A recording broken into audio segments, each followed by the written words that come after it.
everyone. Good morning and welcome to this panel, which is about the globalization and localization of music and the music industry. Thank you for coming. I'm joined, as you can see, by a very distinguished panel, and I'm going to ask them to introduce themselves in a moment. But before I do that, I just want to ask you who you are so that we know who we're talking to. So if you are an artist, can you raise your hand? Okay, quite a lot of artists.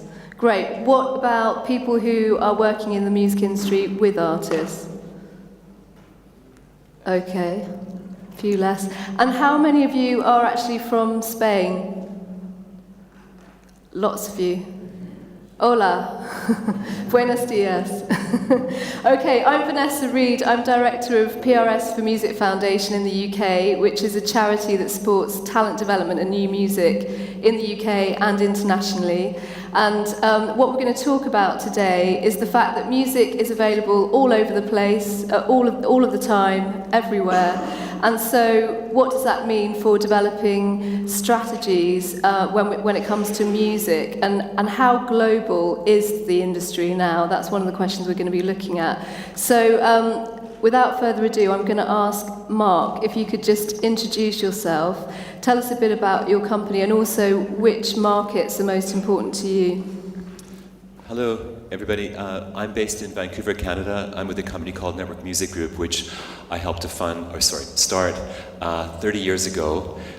It's basically a company where our base is, our main office is in Vancouver. We have an office in America, in LA, in New York, and in London, and in Germany. Yes, and we work with many artists and writers on the publishing side, and we manage acts. And our main markets are predominantly America and the UK, but we release music very globally now. In a streaming world, there's the ability to do things on a global basis. So we have that kind of a global perspective. We try to anyways. Thanks. Paul. Hi, I'm Paul Hitchman. I'm the president of Cobalt Label Services International. That's the label side of the Cobalt Group. Cobalt is a music company that is innovating in terms of the services it provides to creators, as well as companies that work with creators, i.e. labels and publishers.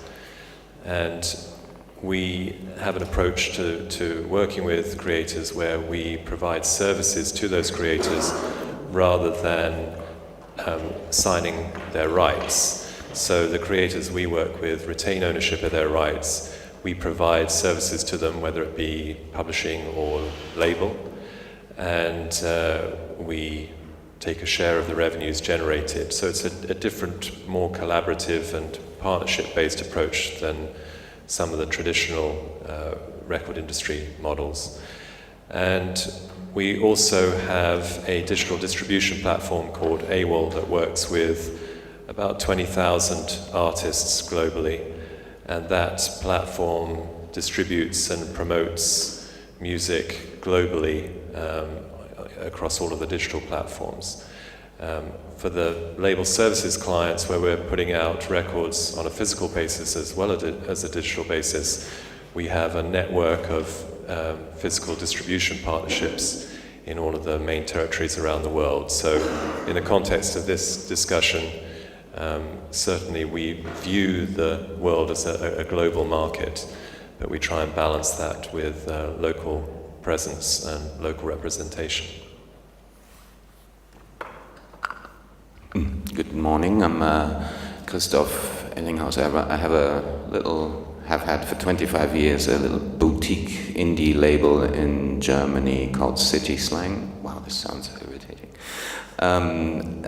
City Slang started out to be a home away from home for mostly North American bands and artists.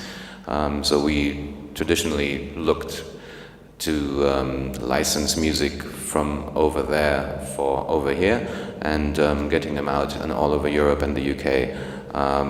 Recently, or over the years, it's become more,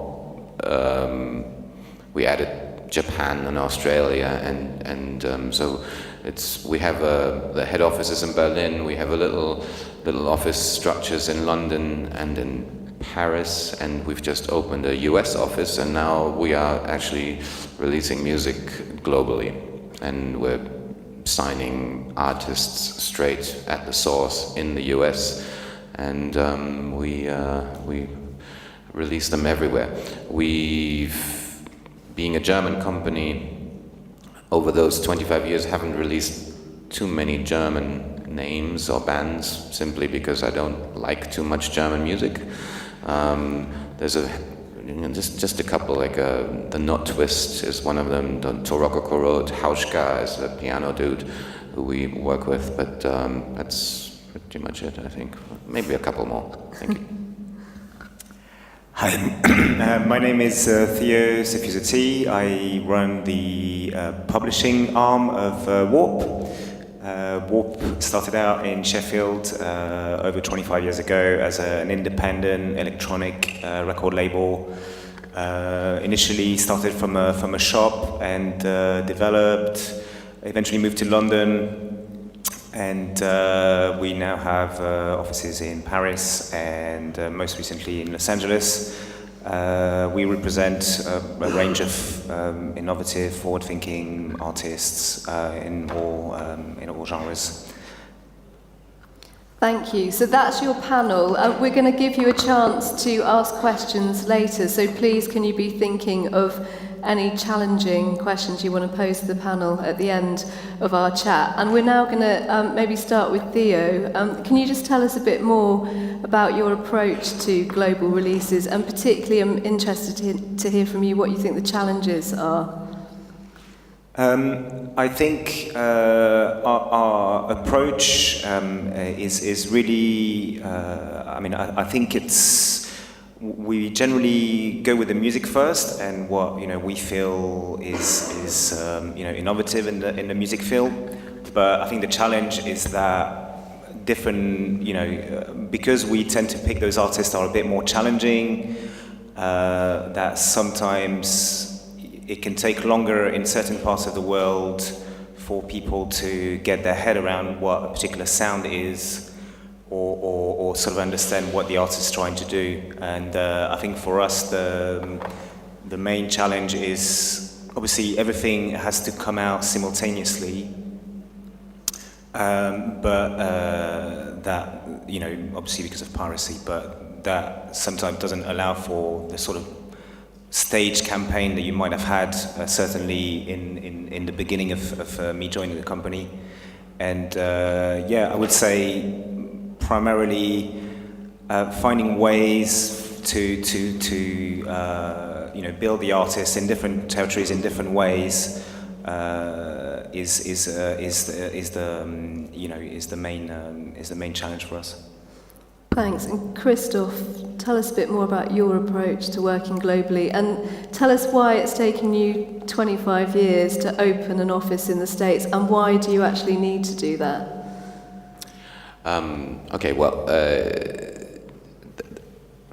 Because I'm slow. I think, first of all, I'm based in Germany, and so if you source music from Germany, it's like looking at all these friendly faces from Spain. They will run into the exact same troubles that we do. Not exactly the same, but nobody's really waiting for a German band outside of Germany. Maybe in Austria and maybe in Switzerland, but nobody in Sweden or in the UK or in the US is like waiting for a great German band to arrive. Maybe for a great German band, it would be about time. But mostly when Germans come up with stuff, it's not very original, or it's not German enough for the other countries to think, oh, it's a good German band. So when you look at Kraftwerk or Rammstein or something like that, they go a long way because they sound utterly German. They have something that's uniquely German, and that works. And they've emphasized that. I think the world is also not exactly waiting for something entirely Spanish, and that's the trouble, to get out of your own market, to get out of this country, even though there's obviously a direct line to the Latin American markets, and I think that's what is Germany, what's Austria and Switzerland for us is Latin America. For them, the spillover is almost natural. I have worked around that simply because my taste in music was over in North America, and so when I started the label, it was mostly for bands from there who asked me to release their records over here. And over the years, now with the internet and it becoming actually easier to have a presence and to have sales abroad, we've been always doing a fairly decent job for, like, let me give you an example. Yola Tango is a band well beloved in Spain.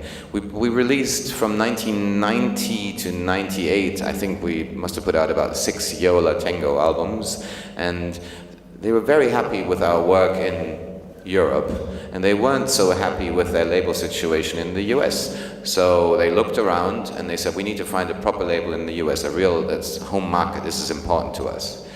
And they approached Matador, and Matador was, we love Yola Tango, we want to work with you, but if you want to be on Matador, you have to be on Matador for the world. So that means we're out.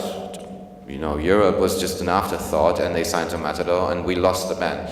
So this happened over the time and time again, and just a couple of years ago, I looked at, or just last year, we looked at a band called Sing Kane, which we've worked with, and you know, they played to sell out crowds in London, and my London guy actually said, you know, they're the next band that's going to be gone, because they're on a small label in the US, everything's happening in Europe, nothing's happening in the US. And that's exactly when I realized, shit, this is probably true. We'll be losing them.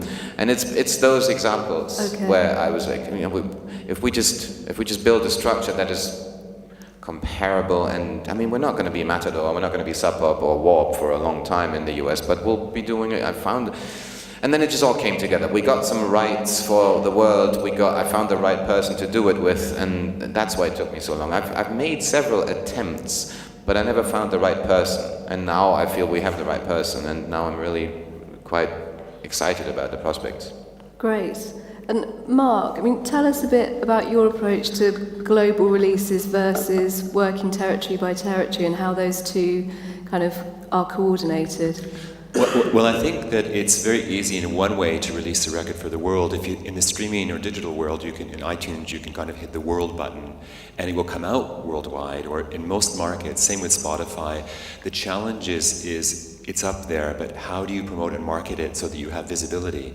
And so a company like Spotify, for example, likes to, when they work with you, they want you to have the record up with them on a worldwide basis, so that if someone listens to it, for example, in Scandinavia, they can access it. And so what we tend to do now, it depends to some degree upon the artist, but if you take an artist like, say, like Sinead O'Connor, for example, we'll release it on a worldwide level, but then we'll work on prioritizing certain markets at a promotional level and starting things there and then growing it.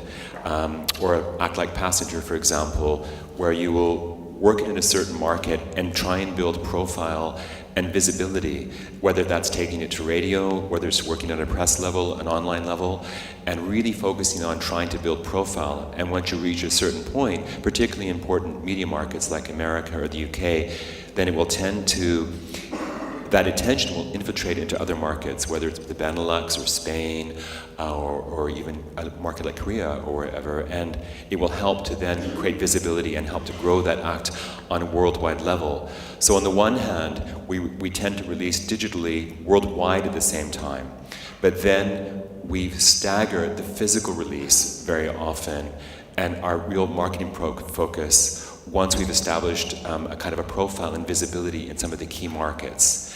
And it'll depend upon the act. If an act, for example, has a very big base in the UK, we'll start it there, and then we'll try and build it out of there. So we try and balance out our international approach and global approach by releasing it, particularly on a digital level, everywhere, but then really honing in on the marketing promotion efforts in specific markets. It's not a perfect art, but we're making progress in that way.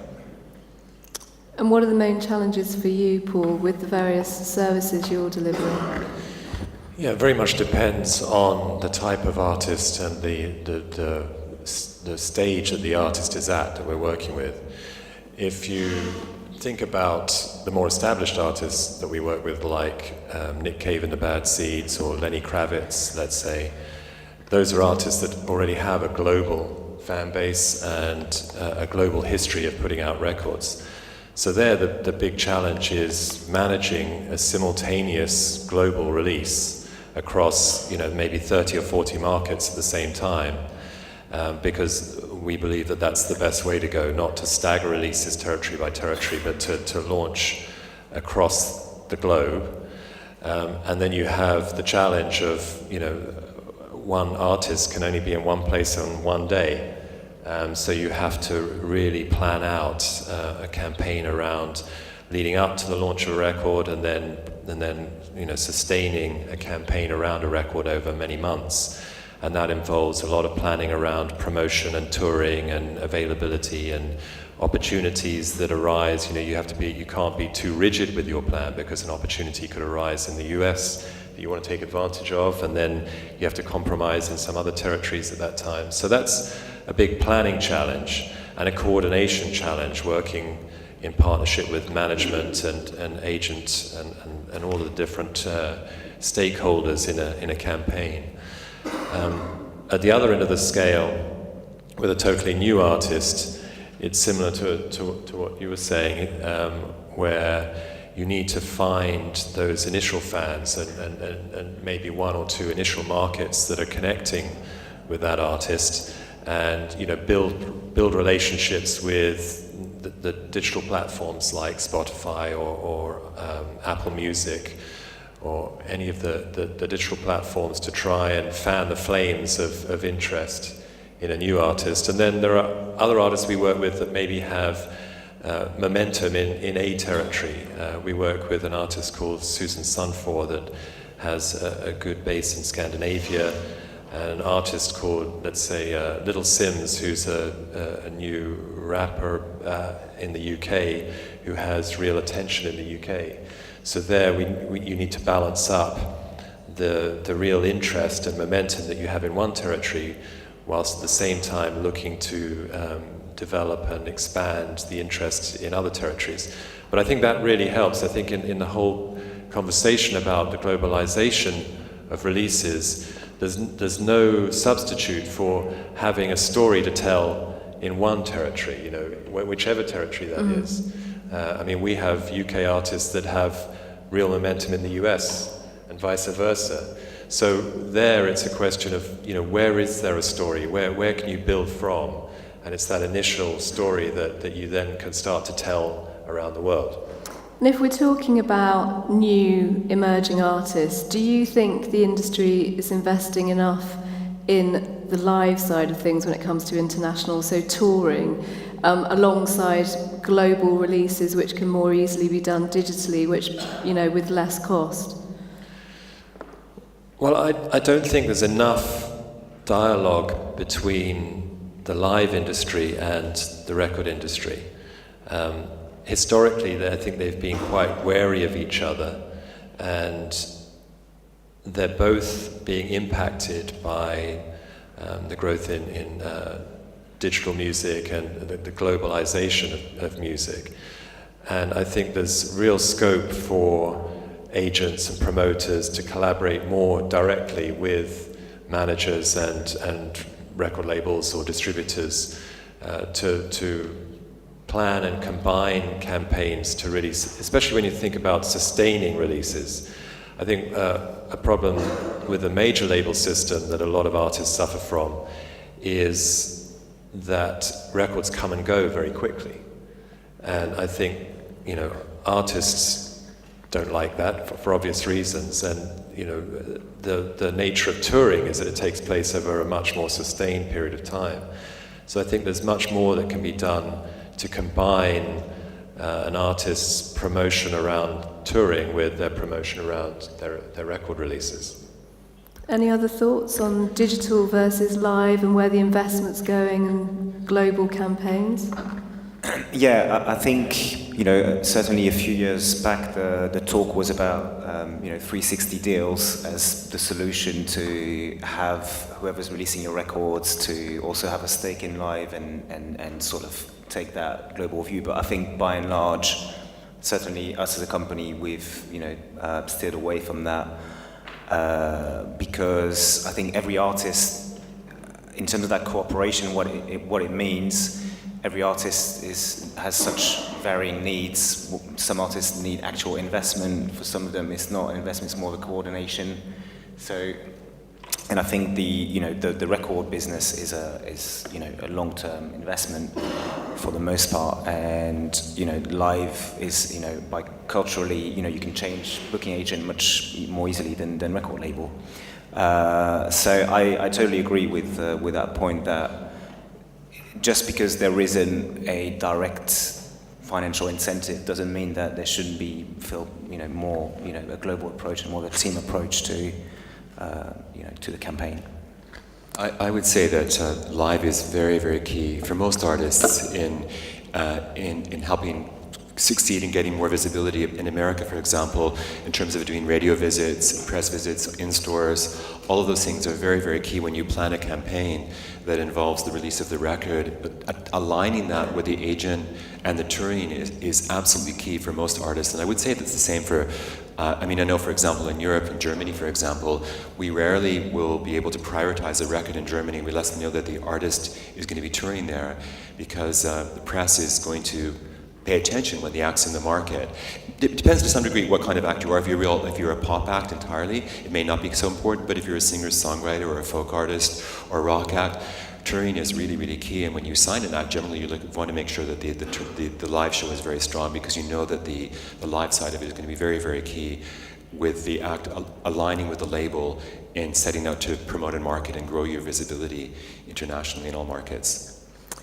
And what about geo-targeting and how you make the choice about which market you're actually going to go for with a particular artist? I mean, Christoph, is there any science to your approach? Well, I think, again, speaking for city slang, North American artists look to us to bring them over. If we sign a band from North America, we need to bring them over because why else would we get those rights if we weren't putting money and effort behind it? So that these people need to be here. They need to be in the market. They need to show their presence, and they need to be ass-kicking good live bands. If you come out and you suck, no one's going to come back and see you, and your record campaign is over, unless you've got pop radio hits. Again. If I was to, I'm the only one on this panel who's not from a sort of lead country, like in the UK. If you come out in the UK and you're a young band, you expect to be taken seriously all over the world. If you come out in the US and you're a young band, or Canada, you expect to be taken seriously and be heard all over the world. If you are a young band from Germany or from Spain, you expect to somehow rally up your troops in your home country, and maybe if something magical happens, you'll travel abroad. You can all disagree with this later if you want to. Well, I think it's the truth, it's the reality. There's acceptance for music from Sweden, Denmark, and Norway somehow in the world of music, but how many? There's the odd exemption to the rule, but so being an incredible live band and having a good booking agent who will put you into the right places and has a strategic mind rather than just booking for the sake or touring for the sake of touring, that's not really going to work. It's getting in front of people. In front of the right people at the right time with the right moment, I think is the key. So I think our biggest expense is tour support. I'd love to put more money into digital marketing, but it's tour support where we blow money, we'll make it rain. And what about data? Is that important to you when you're deciding which European markets to take well, your... Obviously, if we see an uptake on all the digital services that is tremendous in Greece, then we'll try to convince the band that they should be spending most of their year in Greece. Now, that's not really happening, is it? I mean, but sometimes you've got bands, we've got like a band like the Tinder Sticks, very much beloved on the sort of sad corners of Europe, that is Portugal and Greece. Those two, melancholic music apparently goes over well in those kind of Calexico. They're top 10 act in Greece and or top 5 in Greece and in Portugal, and they get big audiences there. But you have to get down there. You have to go there. And for us as a record company, that's a secondary market. We don't make money much money down there. Top 10 record in Greece. It's like selling records in Berlin these days. And what's your relationship with data? Yeah, I think for us that's a very important opportunity. At Cobalt we invest a lot in building technology and in building tools that we can offer to our clients. So for us, the opportunity of technology is to put more tools, more opportunities in the hands of our clients, especially developing artists. And in that respect, geo-targeting, collecting data about fans, being able to target marketing messages that are specific to individual territories to fans and help artists to build their fan bases in a considered way around the world. That to me is a really important opportunity, and it means that you don't have to kind of have a one-size-fits-all approach. You don't have to kind of have an approach that's fit for, say, the US market, but that isn't right for the Spanish market.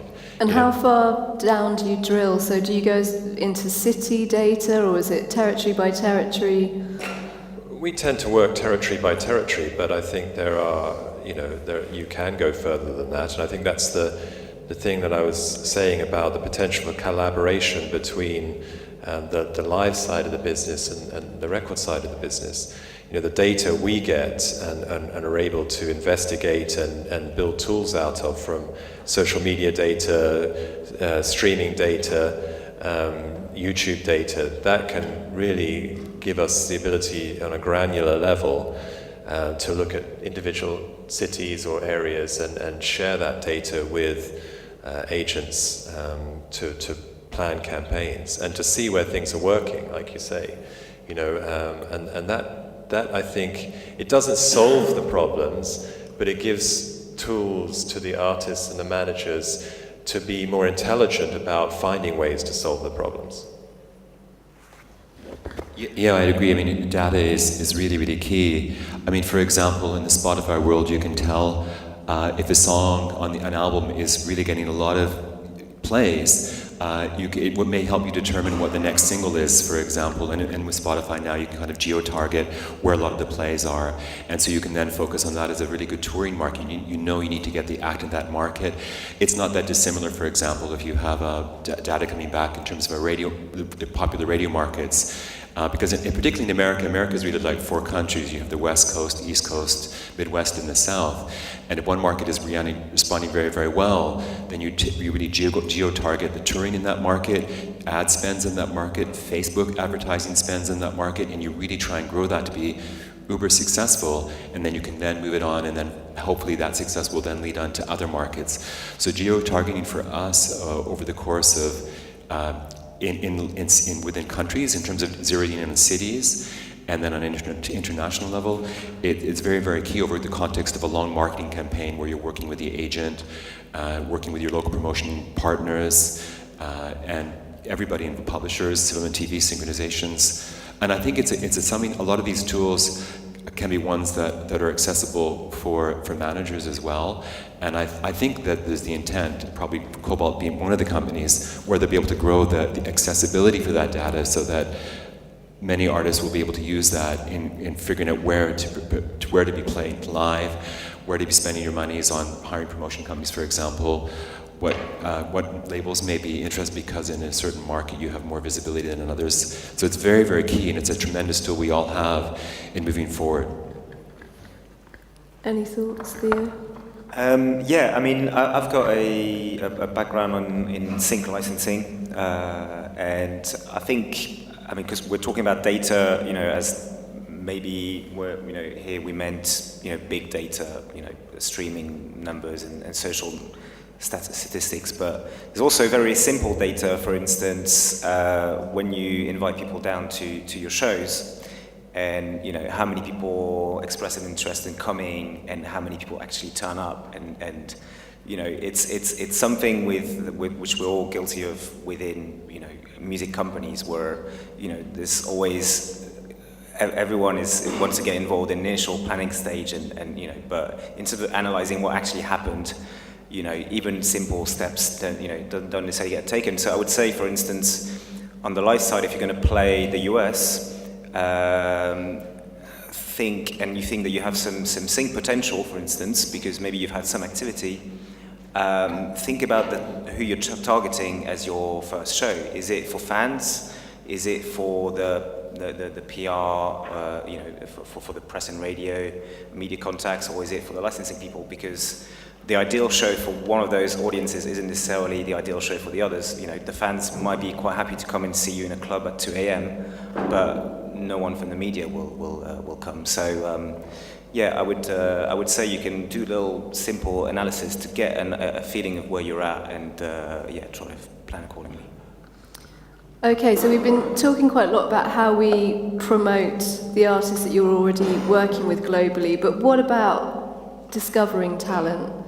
How global do you think the industry is when it comes to, or your role in the industry is when it comes to actually discovering new artists, and how do you discover artists from across the world?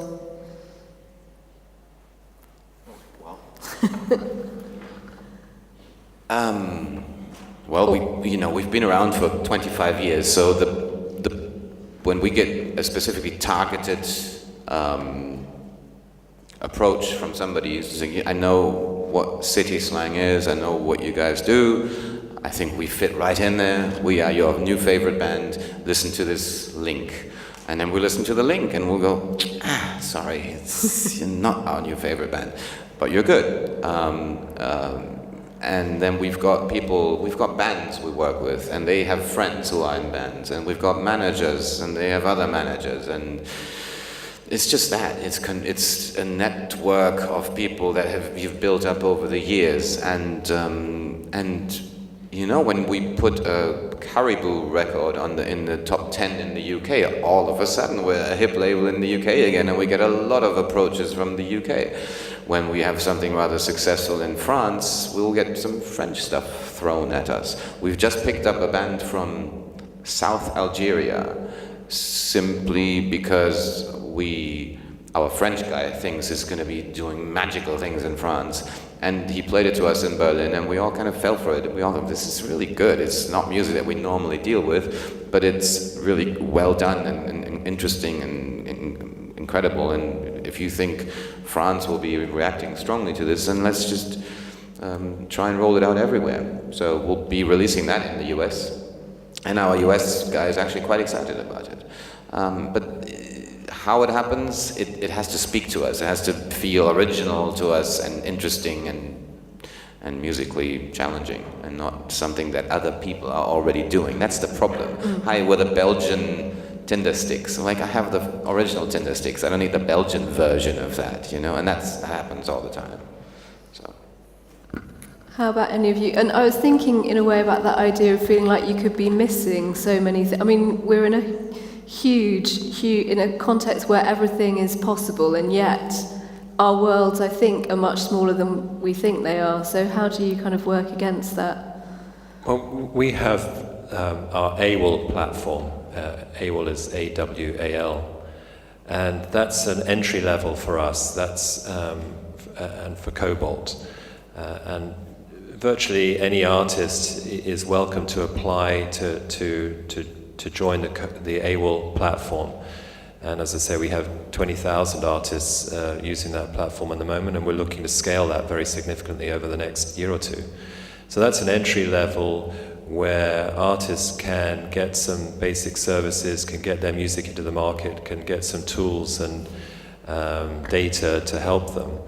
And we then look very closely at the data and just, generally with our eyes, see what's happening in our ears, see what's happening with artists that are coming through. And we have tools that we use to monitor, to look for sparks of life in artists that are using AWOL. And on many times we find interesting artists that way, and we don't care where they come from. We'll be interested to help artists more if we see that they are generating momentum. I think the reality of the market these days is that artists need to and are expected to generate some momentum on their own. And we are there to help them, when there is momentum, to help them create more momentum. And I think that's the way we view the world. When we're helping artists, we're not looking to tie them down and limit their options. What we're looking to do is just keep helping them to the next stage and then the next stage. And I think that is the way newer artists should look at the market, as a series of stages that they can do to develop their career, develop their fan base, and develop their expertise. And we see ourselves as a service provider to help them along that road. Theo, how do you discover talent across the world? I think there's a few, it's a combination of what you were saying in terms of just our network and what people recommend. So for instance, this South African artist called Nzinja, who makes this ultra-fast electronic music in a shed on a computer from 15 years ago, was through, he got picked up, I think, by Caribou, actually, spotted his talent in the first instance and put him on a compilation. And then we heard about that, and then 2 years down the line, signed this artist. I think it's a lot of that. But sometimes, for instance, with 2 Scottish artists we signed in the last 5 years, it was from someone who was doing a work experience who kept going back to Glasgow for certain club nights, and started playing that music in the office, and he then got someone else into it, and then someone else, and the music comes from in a company like us. It's not anymore one person that you have to get on board. You have to try, and it can come from anyone really within the company. We're beginning to get on to something I wanted to ask you all, which is, in view of the fact that I think there are lots of artists here and a lot of people from Spain, if you were to give someone 3 top tips on how to break into new international markets, how to develop a more global approach to your career, what would they be? And let's start with Mark, yeah. Well, I think it has to start with your artistry, to just try and ensure that what you're doing is as strong as possible. And one point to that may be to try to get feedback from people perhaps out of Spain, just in the same people that in Canada may try and get feedback from, American tastemakers, or just to have a broad perspective so that you feel that the music can work on an international level. That would be one thing. Try also to make sure that your show is as good as possible, because the live show is so key for most artists in paramount in growing it. Because even if you may not necessarily have a fantastic career in terms of selling records, you can still have a very good live career. The third thing, there's so many things, but I guess imaging is still very important in terms of the cover, and trying to set yourself apart and having imaging which is true to your music but speaks to people and connects with people, and then work on the internet. The internet is a tremendous platform because it's flat. It can you can reach anybody really, or most people through it. So it's how you utilize that, and in working internationally with potential promo teams, try and reach out and find ways you can spread your music out in that respect. It's easy to get things up online. It's how you create visibility alongside it, and that's really, really the key. The great thing is you don't need any more major label to help you do that. You can do that to some degree on your own, but you need to be smart about how you do that. And those are some things anyways. So artistry, live, image, internet. Yeah. Anything else? Well, I'll expand on the internet bit of that. I'll take it for granted that we've got a good artist who's worked on their image. I think it's important to develop a relationship with your fans and develop the beginnings of a fan base. So it's really important to understand who your fans are and start to really develop a relationship with them through social media, through sharing music with them, encouraging them to share music, and using the tools that are out there, and there are many, to start to I would call it curate your presence on the internet, and start to use that curation of your identity and presence on the internet to start to establish a dialogue and a relationship with your fans.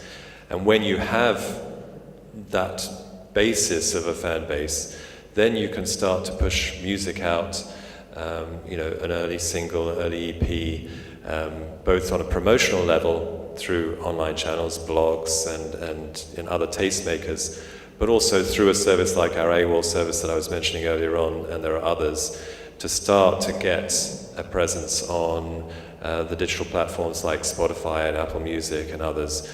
And those platforms are very hungry for new artists. They're very, they have very many ways to start to promote new artists through playlists, and the data will start to surface the artists that fans like. So if you can galvanize your early fan base to support you on those platforms, then you'll start to get some visibility, and that, I think, is the kind of time when labels like City Slang and Warp would start to get interested in you, I would think.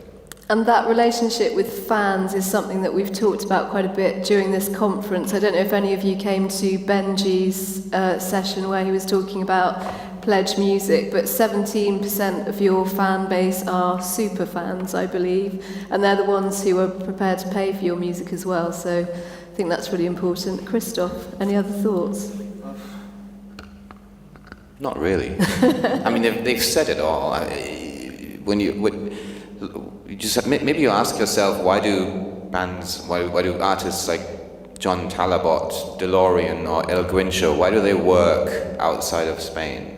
What is it that makes them work outside of Spain? And why have people outside of Spain never heard of Los Planetas or Sex Museum, for that matter? I think the question is what Mark said initially: artistry.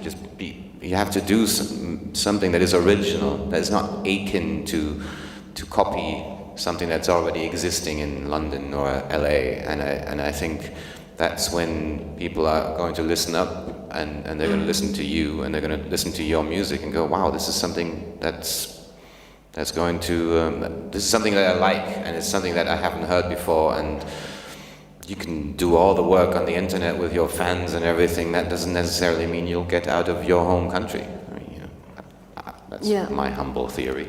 At the foundation that I run, we have a strapline when we're doing our assessments, which is it's all about the music. So it kind of chimes with what we're hearing here, that artistry is really the most important thing. And then once you've got that, we start really judging business plans and how much they stack up. So that's just a tip from a funding agency point of view.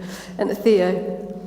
So I would say my advice would be, if you think you have good potential, for instance in France or the UK, try and get at least one person on board, and sort of to be that person who is going to both really champion your music.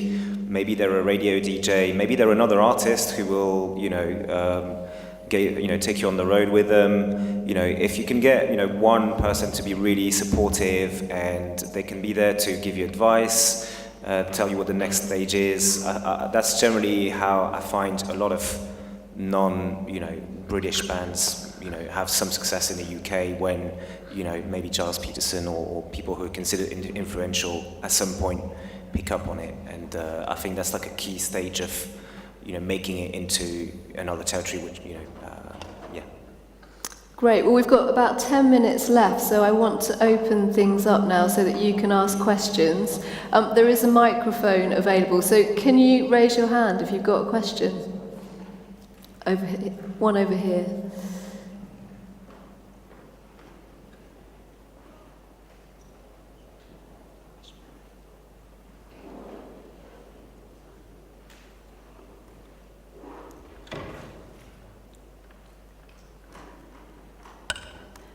Hi everybody, I'm Polly from Russia. I present ticket agency phenomenal.ru. So I'm interested whether it's familiar for your Russian market, and we talk about streaming platforms here for 3 days about Spotify and Apple Music, but if you know, in Russia we don't have Spotify and we have another tools to promote our artists, and we have a huge market for live concerts. And we're really interested in foreign live concerts, and we're pleased to get new live shows and to discover new bands. If you know that in Moscow we have about 12 million number of our people, and in Russia it's about 144. And we have our network called Vkontakte. It's approximately 200 million accounts over there, and we have a lot of fan bases out there. I mean, groups, and our people are really interested in news, in any digital marketing over there. We also have targeting and so on. So what do you think about Russian market, and do you use any tools to promote your artists over there? Well, I can just say one interesting thing. I was actually just meeting, or just casually, with the head of Believe, which is a digital distributor, and one thing he was saying, which was quite interesting, is that Russia is the number 2 market in the world for Apple Music, which I thought was pretty amazing. Apple Music, the new Apple. Yeah, it's because I guess one of the great things about streaming is that it's kind of legalized a lot of what was before people would just pirate and use BitTorrent. Now they're finding streaming is just such an easy way of using it. They're paying for music rather than bootlegging it. So along with other markets like Canada being one of them and Russia being another, where I think there was a lot of illegal bootlegging beforehand, now it's become more legitimate. Streaming market is a fantastic thing. So I think it's going to take a while, to be honest, for labels like Network being one of them to catch up to that and start to really invest in Russia as a market we can really promote our artists in. I really see that coming. Markets like Korea being another one, where streaming has really started to change the market, and where before you wouldn't really think of Korea being a very strong market, now Korea is actually a very good market, and we're really investing, bringing our acts over there to tour there, and are actually doing quite well now with selling records, and I hope that the same thing happens with Russia. I think it's been a strong live market for some time, but now the fact that on a digital market is becoming very legitimate is a great thing, so I think labels will start to invest a lot more time with their artists and bringing them to Russia and making a significant difference there.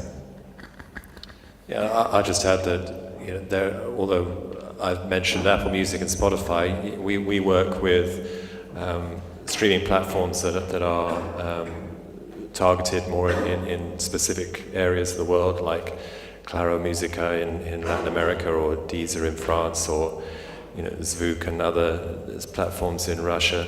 So I think that those platforms can be just as valuable and just as important in the areas where they can dominate. Any other questions? Over here.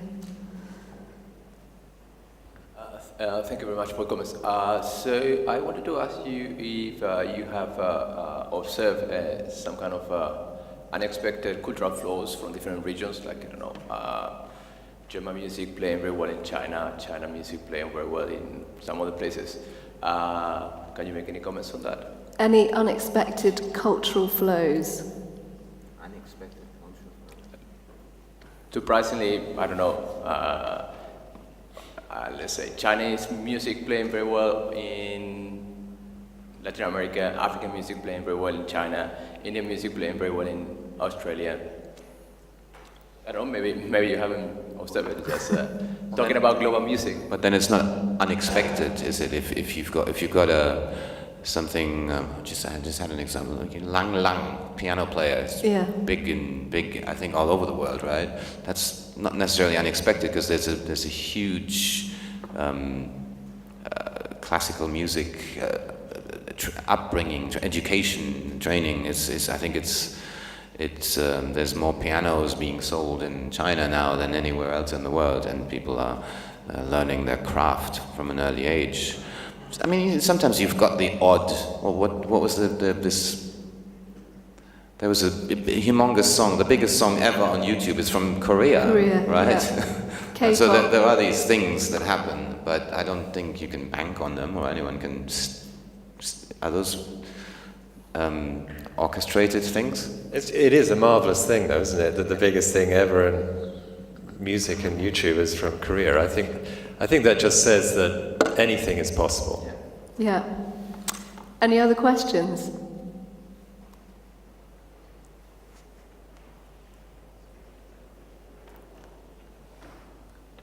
Hello, good morning.